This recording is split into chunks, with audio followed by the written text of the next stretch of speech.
morning, everyone. It is a beautiful last day in May here in California, and I felt like I needed to do a voiceover this time. And I like to announce it beforehand so that people are not startled to all of a sudden hear my voice, because I don't do voiceovers all the time. But every now and then I feel like I need to come on here and chat with you guys. So I hope that's okay. So let's have a little chat while I create this piece here. I have my window open and the birds are chirping, and it's very calm and relaxing, and unfortunately you can't hear it because my mic is not picking that up, but in case there is any noises coming from outside, this is why. Let me start off by mentioning what I am using. So I pulled out my Kuretake Gansai Tambi. I hope I pronounced that okay. I'm probably butchering it, but you know what I mean. You probably recognize the palette next to my painting. So I'm using that, and I am forcing myself to just stick with the colors that are in that palette, not only because they are beautiful to work with, but I tend to grab other things such as, you know, the gold that you sometimes see me use, which comes in a different palette. But this particular palette also comes with two types of golds, and so I almost grabbed the other gold, and then I realized that I wanted to use the gold that is in that palette. So if you have this one, or I think there's a 36 one, and of course smaller ones, but if you have this one and you want to recreate something like this, and you haven't used the gold yet, you can see what it looks like in this video. I was pleasantly surprised by the gold. It's not as shiny, but it really worked with the greens that I used here. I am also just using regular Canson watercolor paper, cold press, and as far as the pens go later on, everything that I use is also listed in the description box below this video. Sometimes people have a hard time finding it, and all I can say is, depending on what device you're watching the video, sometimes it should be right next to the view count. Sometimes there is some hashtags, sometimes you can see the word more and then 3 dots. You can click on that. Sometimes there is a little arrow. So just click on that right below the video, and it expands, and then I have a list of everything that I've used. So as you can see, I am creating another one of those Neurographic line intuitive art, watercolor, doodle, whatever you want to call it, paintings. I don't know, there's a lot going on, so I always have a hard time putting a title to my videos, because you know, you want to hit all the keywords and you want to make sure that you let your viewers know exactly what you're doing, but there's always a lot going on, so I never know. So best is, you know, if you're new to the channel, just come and check it out, and you know, you might find something that you enjoy regardless of what is in the title.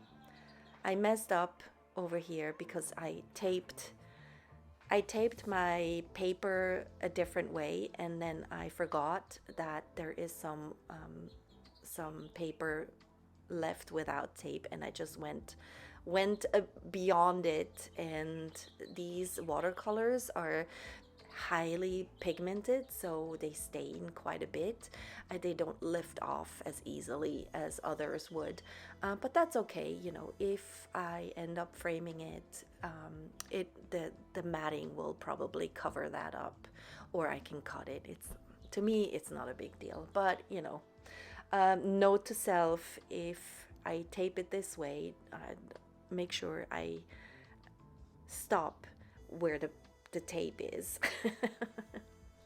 Minor details, right?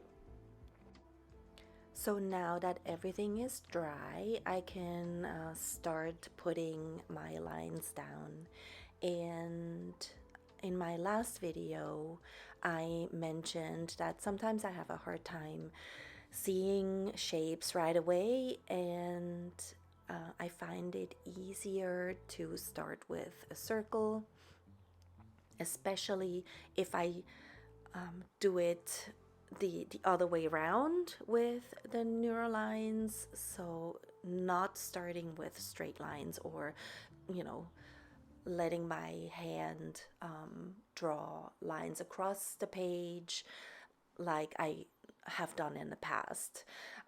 So circles are a good way for me to start a piece, and then from there on I can then continue and find other shapes. If you want to watch my last video, I will link it right at the end of this one, so you can click on it and watch it next.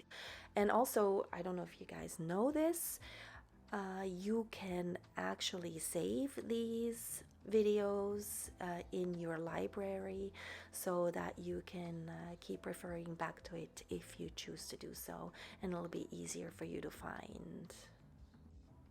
I use neurographic lines as a form of embellishment for my watercolor pieces and, you know, other substrates.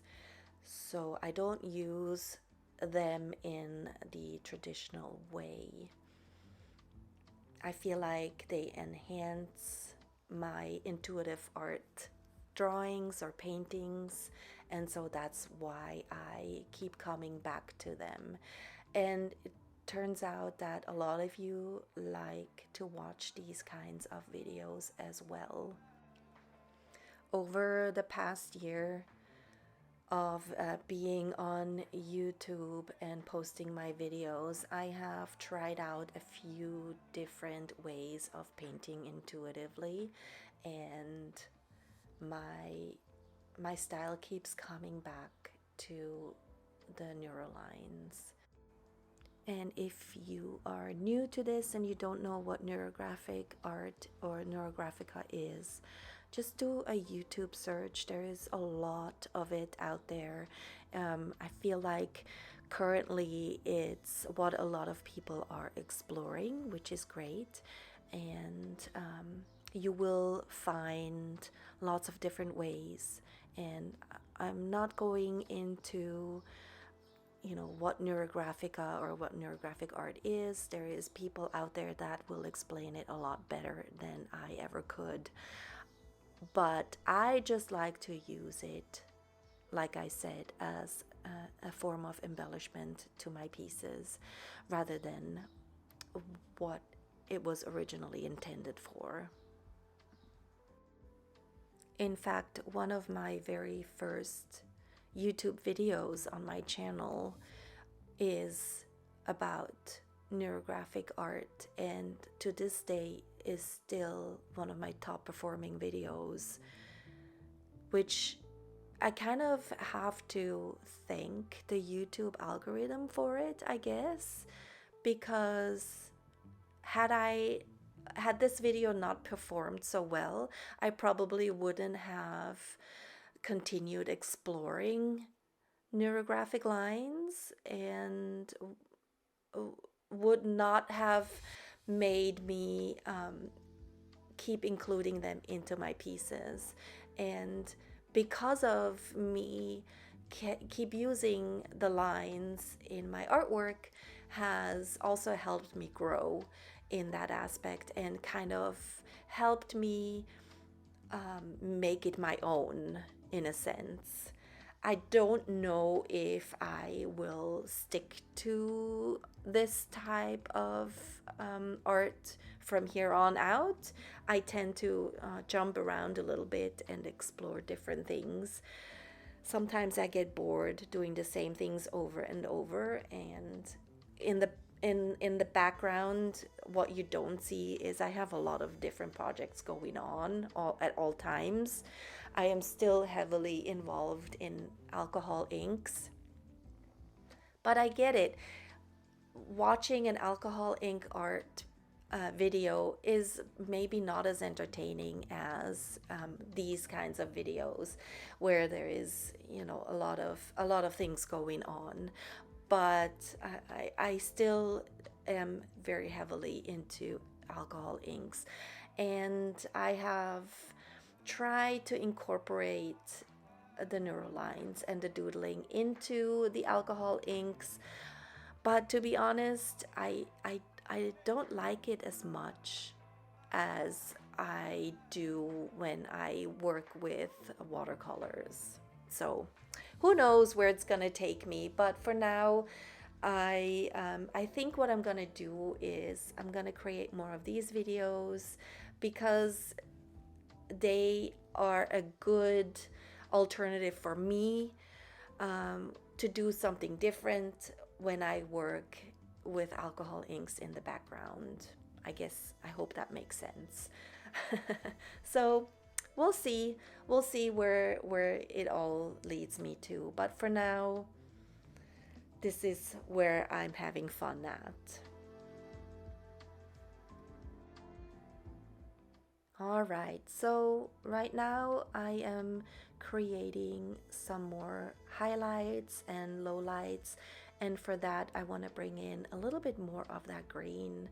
I like that neon green, and it really pops and makes certain areas stand out a little bit more.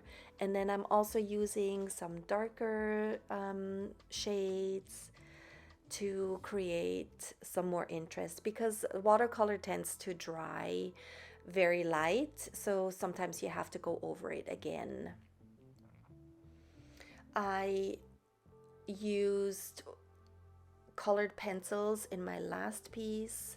I just don't have enough green shades of colored pencils.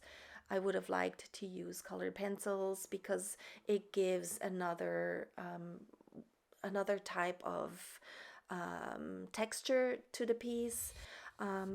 But the green colored pencils that I have, some of them don't work as well, and they're just not as pigmented. So I stuck with adding more watercolor to this, which worked out in the end. There is no right or wrong way to do these things, you guys. So, you know, just do whatever feels good to you in the moment. I talked a lot, so I think I have said what I wanted to say, and I hope it wasn't too distracting. It just, when I do these longer form videos, just putting music over it sometimes can be a little bit boring maybe. But yeah, I'm gonna stop talking now as she continues to talk more. Doesn't that always happen? But seriously, I'm gonna stop talking now, and I'm gonna let you watch the doodling part in peace, and I will put some music over it. But I again just wanted to thank you guys for watching. Please like and subscribe. It helps my channel grow. I have seen so much growth over the past couple of months even, and it just warms my heart. Like this little old lady over here never thought that my channel would grow the way it did, and so I thank you. And I will see you in one of my next videos, hopefully. Please remember to check out the description box for any supplies that I've used. And I'll see you later.